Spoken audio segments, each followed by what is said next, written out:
मित्रों, शिक्षा सर्वस्व में आपका स्वागत है। तो आज से मैं आपके लिए हिंदी व्याकरण लेकर के उपस्थित रहूँगा। और आज हम लोग देखेंगे सबसे पहले वर्ण परिचय। नंबर 1 में वर्ण परिचय देखेंगे। तो वर्ण परिचय में क्या क्या है सो बताएंगे आपको।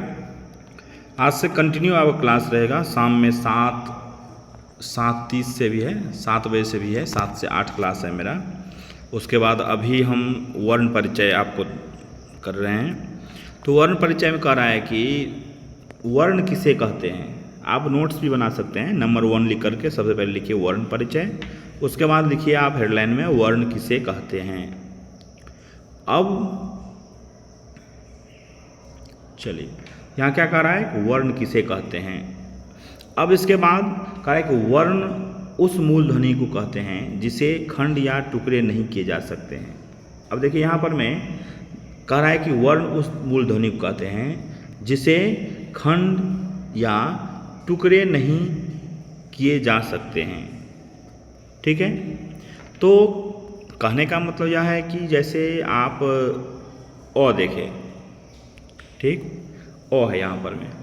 उसके बाद जैसे आप देख रहे हैं अ, ई, ख, ग, ह, र इत्यादि, इसको आप तोड़ नहीं सकते हैं। अ तो मतलब अ का अ, ई तो ई, ख तो ख, ठीक, ग तो ग, इसको तोड़ नहीं सकते हैं इत्यादि। यही क्या है, इसको आप तोड़ नहीं सकते हैं, यही हुआ। यही कहा जिसे खंड या टुकड़े नहीं किए जा सकते हैं उसे क्या करते हैं, वर्ण। व उस मूल ध्वनि को क्या कहते हैं, वर्ण कहते हैं। ठीक। अब चलिए आगे। कह रहा है कि ये सभी वर्ण हैं क्योंकि इनके खंड नहीं किए जा सकते हैं। ठीक है। उदाहरण के लिए मूल ध्वनियों को यहाँ स्पष्ट किया जा रहा है कि राम और गया में 4 मूल ध्वनियाँ हैं जिनके खंड नहीं किए जा सकते हैं। जैसे र प्लस आ प्लस म प्लस अ, इसको आप अलग कर रहे हैं। अब र को चाहेंगे अलग करना, ये नहीं कर सकते हैं। ठीक है। चलिए, इन्हीं खंड मूल ध्वनियों को वर्ण कहते हैं। जो खंड किया है गया है अ, य इत्यादि, इसको क्या कहते हैं, वर्ण कहते हैं। तो वर्ण हम समझ गए। अब कह रहा है हर वर्ण की अपनी लिपि होती है। हर वर्ण की अपनी क्या होती है, लिपि होती है। तो अब उसके बाद देखेंगे, कह रहा है कि लिपि होती है। लिपि को वर्ण संकेत भी कहते हैं। लिपि को वर्ण संकेत भी कहते हैं। इससे पहले क्या कहा, इससे पहले कहता है कि हर वर्ण की अपनी लिपि होती है। लिपि को वर्ण संकेत भी कहते हैं। ठीक है। वर्णों के समूह को वर्णमाला कहते हैं। ये कुछ छोटी छोटी बातें हैं लेकिन महत्वपूर्ण चीज़ें हैं। तो लिपि को वर्ण संकेत भी कहते हैं और वर्णों के समूह को वर्णमाला कहते हैं। ठीक है। तो लिपि क्या हुआ, देवनागरी लिपि, भारतीय लिपि इत्यादि इत्यादि। ठीक। चलिए, रोमन लिपि, तो यही लिपि हो गया। अब आगे देखेंगे। हिंदी में 48 वर्ण होते हैं। जो इसका प्रकार इस प्रकार है। तो वर्णमाला क्या हो गया, तो वर्ण का समूह, जैसे स्वर हो गया, व्यंजन हो गए, ये सब जो है तो एक एक समूह जो है, समूह में बटा हुआ है, वह वर्णमाला हो गया। चलिए, वर्णों की माला। अब हिंदी में 48 वर्ण कैसा होता है और 52 वर्ण कैसे होता है, तो हम जानेंगे अभी कि हिंदी में 48 वर्ण किस आधार पर होते हैं। ठीक है। हिंदी में 48 वर्ण हैं जो इस प्रकार हैं और हम 52 वर्ण भी आपको जुड़ाएंगे। तो स्वर हो गया आपका 11, दिख रहा है यहाँ पर में। स्वर हो गया आपका कितना, 11 स्वर हो गए। यहाँ 11 टोटल स्वर हो गए। उसके बाद व्यंजन हो गया 25, यहाँ से यहाँ तक आपका हो गया 25। ठीक। अब इस 25 के बाद 4 हो गया आपको यर लव अंतस्थ वर्ण, स ये हो गया 4 ऊष्म वर्ण हो गया। और बड़ा र और ढ मिल के हो गया 2, हो गया ये आपका कितना, 36 2 38, 11 25 36 2 38, 38 2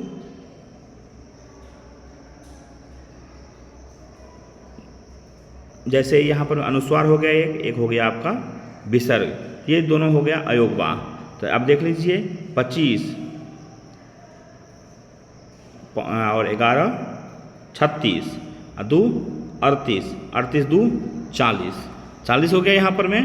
और ये 4 4 जो बीच में बचा हुआ है 40 और 4 4 हो गया यहाँ पर में कौन यौरलव अंतस्थ, और 4 हो गया यहाँ पर में सह उष्ण, ये 4 हो गया।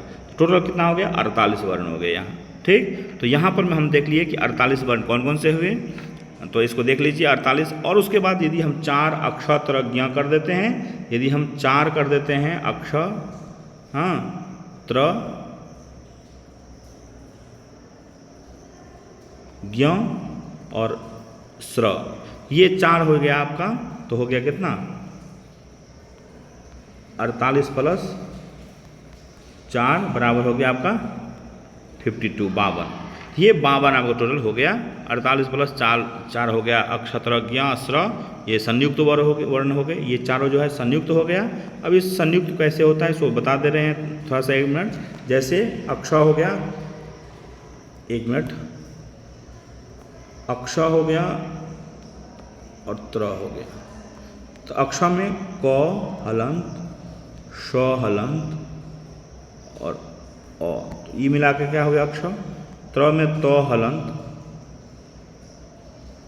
र हलंत और अ, त्र हो गया। ठीक, अब देखेंगे ज्ञ,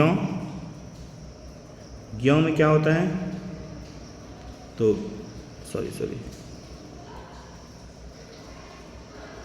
ज्ञ देखेंगे, ज्ञ में हो जाता है ज य और अ बराबर ज्ञ। ये हो गया आपका वर्ण परिचय। अब इस वर्ण परिचय के बाद वर्ण के भेद देखा जाता है इसमें। चलिए अब इसके बाद नेक्स्ट में हम देखेंगे कि वर्णों के भेद क्या है। वर्णों के 2 प्रकार हैं।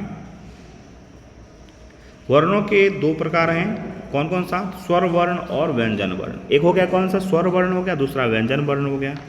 ठीक, अब स्वर वर्ण क्या है और व्यंजन वर्ण क्या है। तो स्वर वर्ण का यहाँ पर बता रहा है आपको परिभाषा कि किसे स्वर वर्ण किसे कहते हैं। तो स्वर उन वर्णों को कहते हैं जिनका उच्चारण किसी दूसरे वर्ण की सहायता के बिना होता है। तो जैसे आप देखेंगे अ, तो अ को आप किसी दूसरे का सहायता लेने का जरूरत नहीं पड़ता है, आ को किसी के सहायता लेना नहीं पड़ता है। मतलब जितने भी स्वर वर्ण है उसको कोई दूसरे वर्ण का सहायता लेना नहीं पड़ता है। ठीक, तो यहाँ पर हो गया है इसके उच्चारण में क्या हो गया। अब उसके बाद कह रहा है कि इसके उच्चारण में कर्ण तालु का उपयोग होता है, जीभ होठ का नहीं। ये 2 प्रकार के होते हैं। ठीक है, तो स्वर वर्ण आप देख रहे हैं। अब हो गया मूल स्वर क्या होता है, तो मूल स्वर हो गया अ आ इ इत्यादि। संयुक्त स्वर क्या हो गया, संयुक्त स्वर ऐ ओ औ ये सब, जैसे में अ प्लस ए बराबर ऐ। ठीक है, अ प्लस ओ बराबर औ, ये संयुक्त स्वर हो गए। मूल स्वरों के 2 भेद होते हैं, हरस्व स्वर और दीर्घ स्वर। तो हरस्व स्वर क्या होता है, अ इ उ डी, ये हरस्व स्वर हो गया। और दीर्घ स्वर क्या हो गया, आ इ उ ए ऐ औ और ओ, ये हो गया आपका दीर्घ स्वर हो गए। ठीक, चलिए ये स्वर परिचय हम लोग देख लिए। अब जाएंगे हम लोग व्यंजन में। तो व्यंजन वर्ण क्या होता है, तो व्यंजन वर्ण किसे कहते हैं, तो व्यंजन उन वर्णों को कहते हैं जिनके उच्चारण में स्वर वर्णों की सहायता ली जाती है।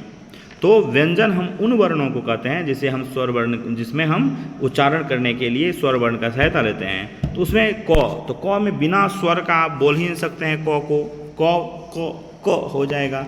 इसीलिए क में अ जोड़ के, क में आ जोड़ के, क में ई जोड़ के, क में स्वर जोड़ करके आप बोल सकते हैं, नहीं तो नहीं बोल सकते हैं। ठीक है, यहाँ पर में हो गया इसका। अब देखेंगे इसमें, यहाँ पर यही बात बताया जा रहा है।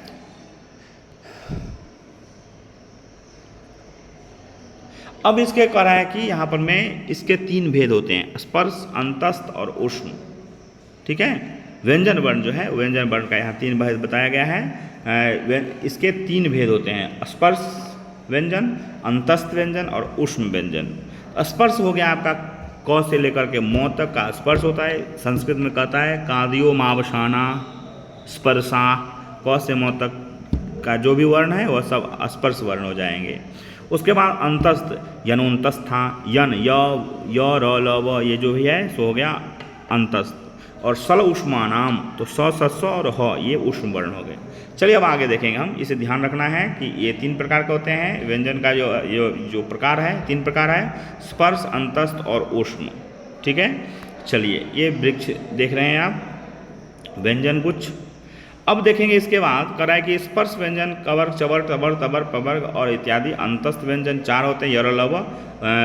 उष्म होते हैं व्यंजन भी 4 होते हैं, सह। इन सारे व्यंजनों की कुछ व्यंजन गुच्छ ये दिखाया गया है चित्र में। चलिए अब कह रहा है यहाँ पर में कि वर्णों की मात्रा क्या होती है। तो व्यंजन वर्णों के उच्चारण में जिन स्वरमूल चिन्हों का व्यवहार होता है उन्हें मात्राएं कहते हैं। चलिए तो ये मात्राएं 10 प्रकार के माने जाते हैं हिंदी वर्णमाला में, जो यहाँ पर में दिया गया है। चलिए अब नीचे कह रहा है यहाँ पर में कि अनुस्वार और विसर्ग ये दोनों व्यंजन हैं। ठीक है ना, अनुस्वार और विसर्ग ये दोनों व्यंजन हैं।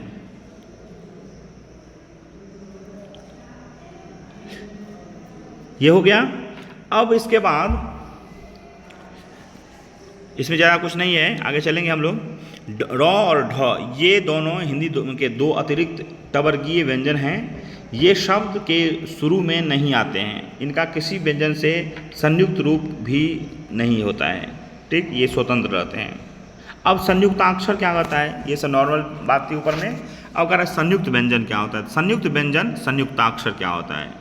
तो अक्ष, त्र, ज्ञ और स्र ये संयुक्ताक्षर है। इससे पहले हम बताए थे कि अक्षर में कौन कौन सा वर्ण आता है, त्र में क्या क्या आता है, स्र में क्या आता है, ज्ञ में क्या क्या आता है। ये संयुक्ताक्षर 4 हो गए। ठीक, चलिए अब संयुक्ताक्षर में 2 या 2 से अधिक व्यंजनों का मेल होता है और दोनों के बीच स्वर नहीं रहता है, जैसे सत्य, उत्थान, उत्पन्न, ख्याति, कार्य, राष्ट्र इत्यादि। ठीक, संयुक्त व्यंजन भी समझ गए। एक संयुक्ताक्षर तो ये हो गया आपका अक्षर, ज्ञ और स्र जो हम काउंट करते हैं हिंदी वर्णमाला में। और उसके बाद संयुक्ताक्षर में 2, संयुक्ताक्षर क्या होता है, संयुक्ताक्षर में 2 या 2 से अधिक व्यंजनों का मेल होता है और उसके बीच में कोई स्वर नहीं रहता है।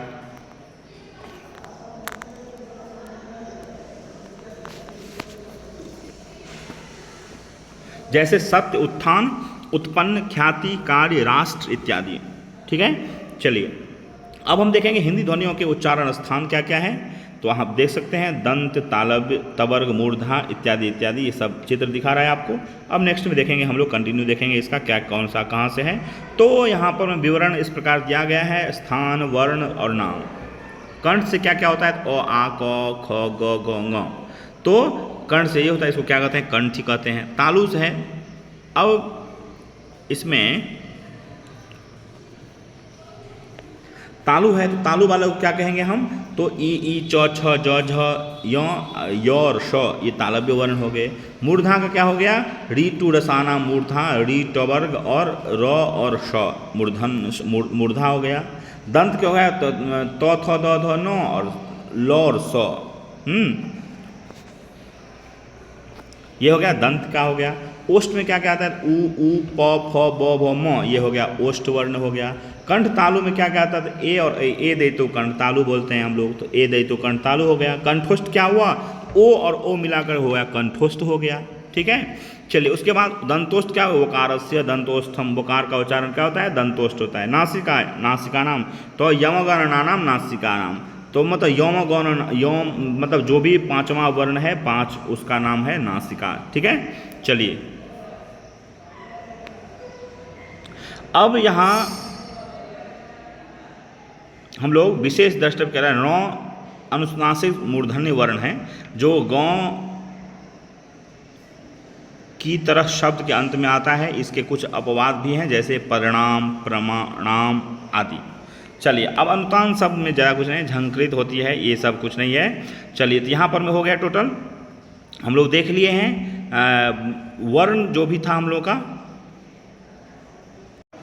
तो एक वीडियो में 15 मिनट का वीडियो है, इसमें हम लोग वर्ण परिचय देखे हैं और इस वर्ण परिचय में वर्ण किसे कहते हैं, व्यंजन किसे कहते हैं, स्वर क्या होता है, वर्ण की संख्या क्या होती है, उसके बाद टोटल स्वर कितने होते हैं, टोटल व्यंजन कितने होते हैं, 11 हो गया ये, 25 हो गया ये, 4 हो गया अंतस, 4 हो गया ऊष्म और 2 हो गया र और ढ, और यहाँ पर में अयोगवाह। ये बात सब ध्यान रखना, एग्जाम में पूछा जाता है।